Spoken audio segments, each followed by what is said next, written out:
I went downstairs hoping that everyone in the house was asleep. I was trying not to make any noise. I was already at the front door when the light in the hallway turned on, and I saw my grandfather's displeased face, and I realized I was in trouble.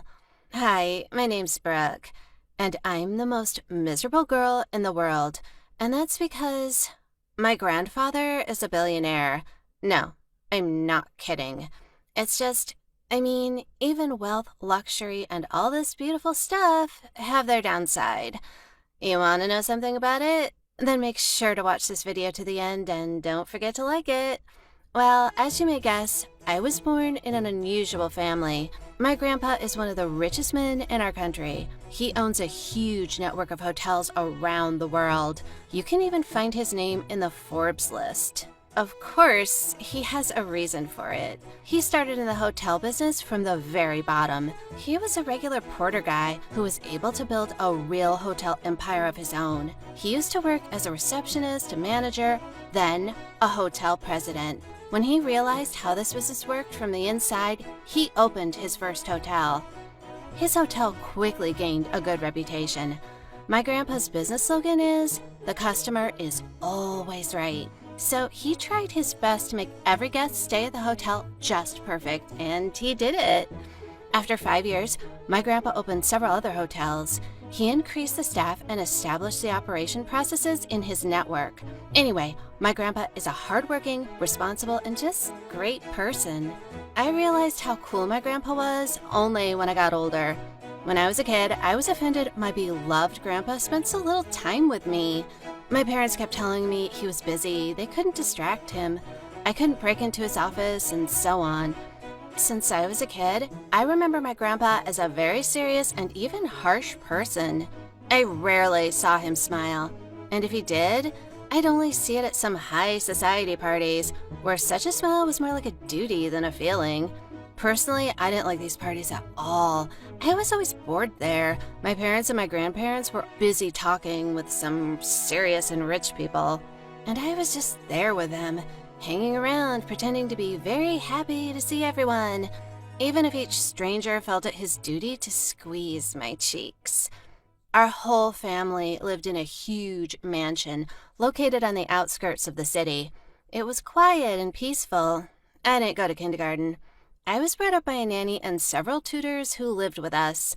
I learned foreign languages, etiquette, equestrian sports, tennis, music.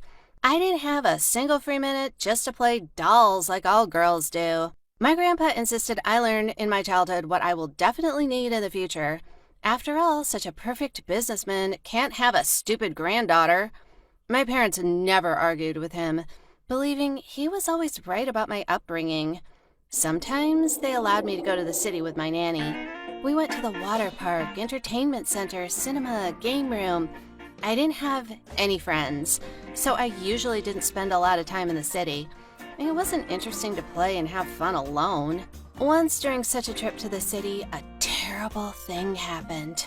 The nanny left me in the playroom as usual, and she went to the store to buy some water for me. I was playing in a pool with plastic balls when suddenly an unknown woman approached me. She introduced herself and said our driver had called my nanny and asked her to go down to the parking lot. She didn't have time to get me herself, so she asked the woman in the store to help her. The woman looked friendly, and she was also pretty. So I cheerfully nodded at her, took her hand, and we went out to the parking lot. Along the way, she told me she had lovely puppies at home, and if I wanted, I could go visit her and meet them. She assured me my nanny definitely wouldn't mind. When we got down to the parking lot, we didn't go to our car with a cheerful driver, Robert, but to some other car, driven by a scowling guy with a scar on his cheek.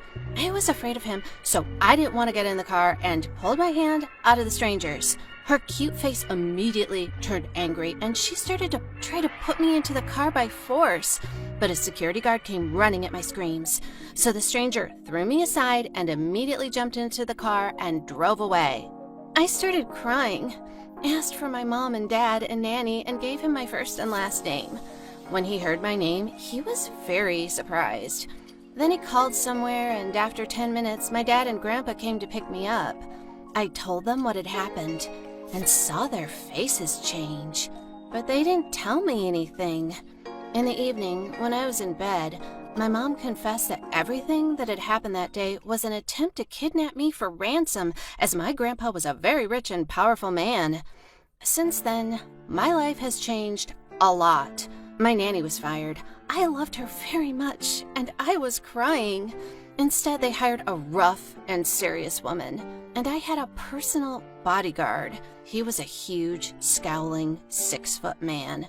I was even afraid of him, even though I knew he would do anything bad to me. I was forbidden to leave the mansion, even though I went to the movies and entertainment centers. The bodyguard was with me 24/7. Even when I was asleep, another guard was watching me through monitors. Apparently, this incident scared my grandpa so much, he decided to make the most of my security. When it was time to go to school, I was sent to an elite private school for rich kids. Everyone had a bodyguard there, so no one was surprised seeing a huge rock following me everywhere. At 7 or 8, I was ready to accept everything in my life, but when I got older, I had some problems. I wasn't allowed to communicate with friends from my school during recess. I was never allowed to go out, even though all the girls my age went to each other's houses for sleepovers. My grandpa added some extra classes to my schedule so that I didn't even have time to think about going out and having fun. When I was 14, I liked a boy for the first time. Henry and I went to school together. I always noticed how he looked at me. I guess other girls didn't interest him. We met at a school party. He played in an orchestra there, and I watched him playing. I was very surprised. I didn't know he played music.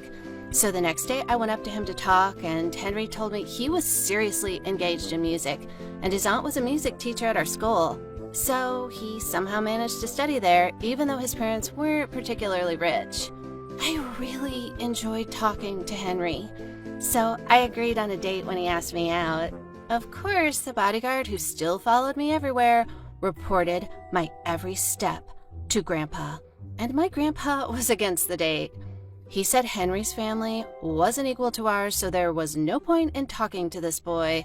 Besides, my grandpa still didn't trust anyone, and he was suspicious of every new acquaintance. Of course, his words upset me, but they didn't stop me. I had arranged with Henry that we would meet in the evening when everyone in our house would be asleep. I would sneak out the back door that led to the garden and then get out of the mansion. Apparently, I really had no idea how much my grandpa cared about our safety, because as soon as I went out into the garden in the evening, several guards immediately ran up to me and asked me if I needed some help. It was a real failure. My grandpa broke my date with a guy I was dreaming of with his obsessive-compulsive and hyper-protective behavior. And I decided, no matter what, I would get out of the house someday. Henry was sympathetic to me, even though he joked I looked like a princess who was sitting in a tower with a dragon and needed to be rescued. It actually was like this. I decided on my next attempt to escape from the tower a week later. This time, I planned to not go through the back door, but through the main entrance, telling the guards I had permission from my parents and Grandpa to go out. I went down the stairs, hoping that everyone in the house was asleep. I was trying not to make any noise. I was already at the front door when the light in the hallway turned on, and I saw my grandfather's displeased face, and I realized I was in trouble.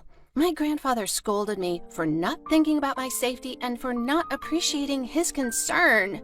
He called me an irresponsible girl who runs on a date with the first person who asks her out, not thinking about the consequences. He said a lot of other hurtful things, but most important, he said from that day on, he would take my education seriously. My grandpa promised next year he would send me to study in Europe at a private college for girls.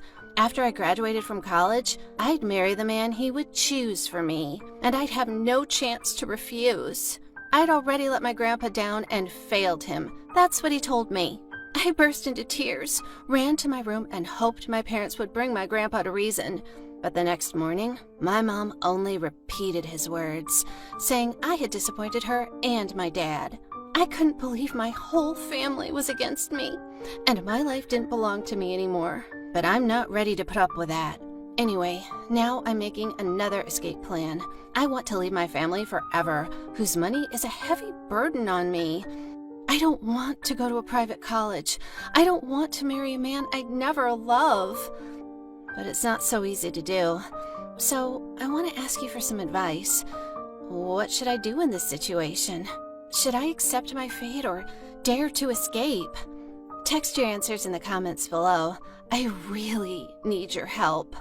If you liked my story, click thumbs up and subscribe to the channel. Click the bell button to not miss new videos and turn on notifications. Bye everyone. See ya.